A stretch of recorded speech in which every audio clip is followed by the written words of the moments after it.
अलग बात है।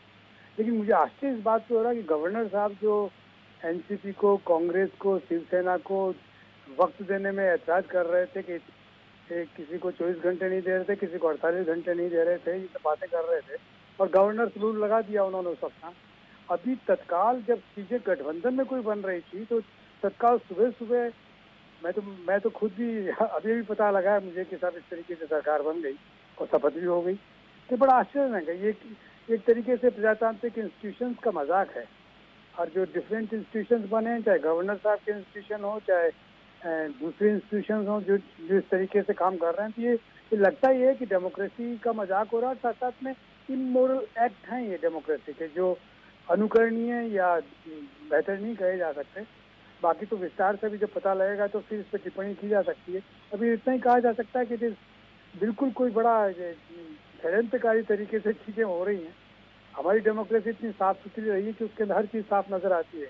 गवर्नर का रोल साफ नजर आता है, पक्ष प्रतिपक्ष का रोल साफ नजर आता है, उनकी प्रक्रियाएं सब स्पष्ट रूप से स्थापित हैं। जब भी विवाद हुए हैं तो सर्वोच्च न्यायालय के उसके फैसले हैं जिनके मुताबिक काम होता है। तो इतना तेजी के साथ में कुछ होना ये समझ में नहीं आ रहा। और बात, कांग्रेसियों ने अजीत पवार को विश्वासघाती बता दिया है। यहां पर कांग्रेस और शरद पवार का भी बयान आया है कि अजीत पवार का स्वयं का फैसला है, एनसीपी यहां समर्थन नहीं करता है। तो अब बयानबाजी का दौर भी शुरू हो गया है। तो क्या कुछ कहेंगे, किस तरह यहां पर अजीत पवार ने फैसला लिया है कि कांग्रेस ने तो विश्वासघात बता दिया है, साथ ही अजीत पवार यहां पर माफ कीजिएगा, वो शरद पवार कह रहे हैं कि हमारा समर्थन बीजेपी को नहीं है। अभी भी उनका ये बयान आया है।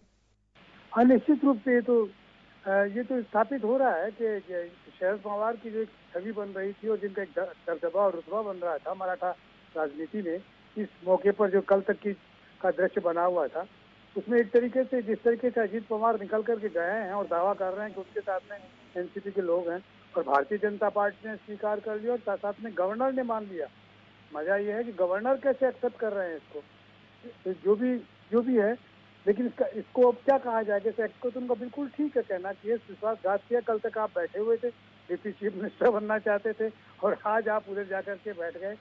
और तो शरद पवार जिस पार्टी के नेता हैं, उनका ये कहना कि भाई एनसीपी का या हमारा समर्थन नहीं है, उनका व्यक्तिगत सारा सिलसिला है। इसको गवर्नर जैसा मान रहे हैं कि एनसीपी का समर्थन है, ये बड़ा आश्चर्य है।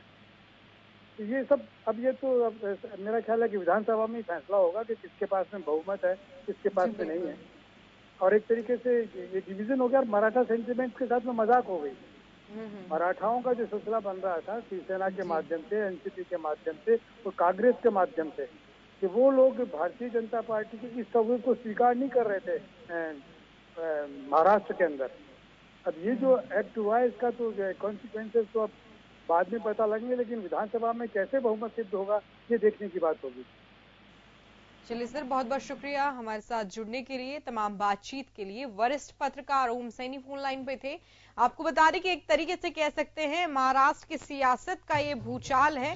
कहीं ना कहीं कांग्रेस इसे विश्वासघात कहती है, तो वहीं शरद पवार कहती हैं कि अजित पवार का स्वयं का फैसला है, एनसीपी भाजपा को समर्थन नहीं करती है।